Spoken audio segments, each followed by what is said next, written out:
understand what it takes instead of going online and going, okay, here's the purchase price, here's my down payment, can I afford this payment? Those payment calculators are fantastic.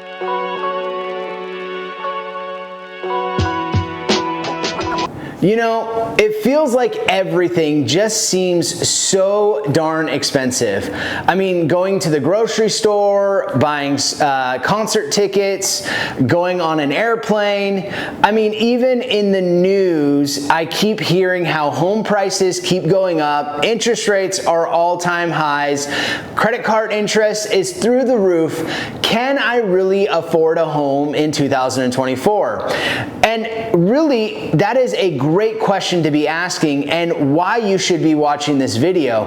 Because in this video, I'm going to share 4 reasons of why or why not you should buy a home in 2024. Now, these are going to seem very conventional and simple, but in the simple, that's really where you can find your answers.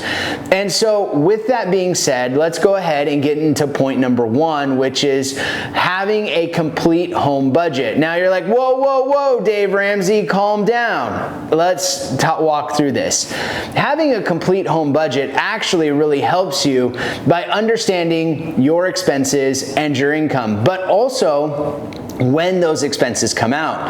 I know when I did this exercise, I do have some monthly expenses, but there's also yearly ones that don't always get factored in. And so there's some times where a month of the year, it's a little bit tighter because of all of those yearly charges if they fall within the same month.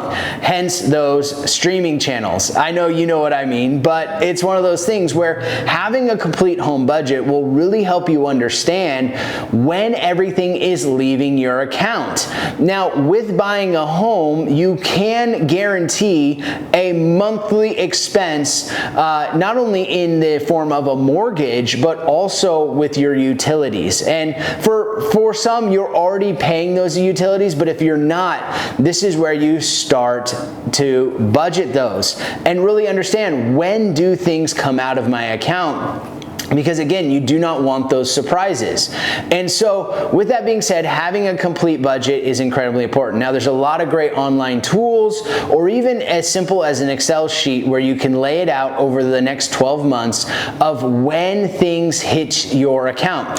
One of the exercises I did when I started creating that complete home budget was I actually went into my bank account, pulled my statements for the last 12 months, and started to look at all the charges. Now, for some of us, including myself, I got a little sick when I started to see how much money actually left my account, but it helped prepare me to understand what can I afford moving forward. And so having that complete home budget will be that starting point, because I'm going to share a point in just a moment that is really going to be important. But if you don't have a complete home budget, you're really not going to know the answer to that. So with that being said, point number 1 is having that complete home budget. Point number 2 is having some sort of savings or reserve account. Now, you might be asking, Zach, is that truly required? Well, for some loan programs, it actually is required to have some sort of reserves. Those reserves can be retirement accounts or investment accounts, which are accounts that are not so easily liquidated. They have to go through that process to do so. And so those are those savings and reserves accounts. And why do I say that you should have those is not only, while it may be important for your loan, but also while when going through the home buying process, I will always recommend getting an inspection. When getting an inspection, they're going to inspect all the important systems of the home. Now, while during that inspection, I have seen where those items are in good working condition, but shortly after you purchase the home, that's when an appliance may go out, the furnace goes out, the roof springs a leak, the water heater goes down, or even something wrong with your electrical system. So it's always good to have some sort of reserve in case one of those large larger expense items pop up. You don't want deferred maintenance to last very long because that can ultimately start to devalue your property and cause larger problems. And so having some sort of reserve account or savings account is one of those important pieces of understanding, can you afford a home in 2024?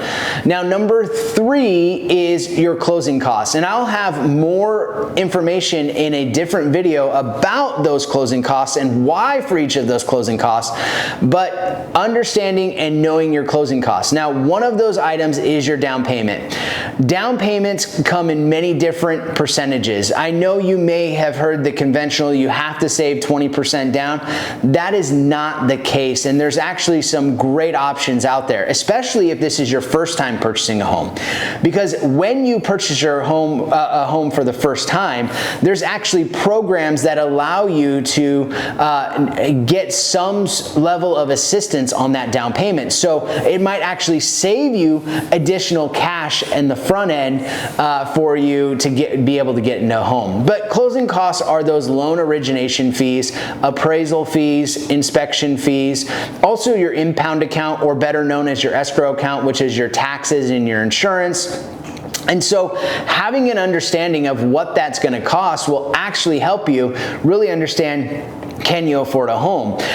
I know when I went through this process, I thought, you know what, I have the down payment, I can afford the purchase price, and so I went and sat down with the loan officer, and I was sitting there smiling from ear to ear saying, hey, I have this, I've got this, and they said, that's fantastic, but what about your closing costs? And I said, you're closing what?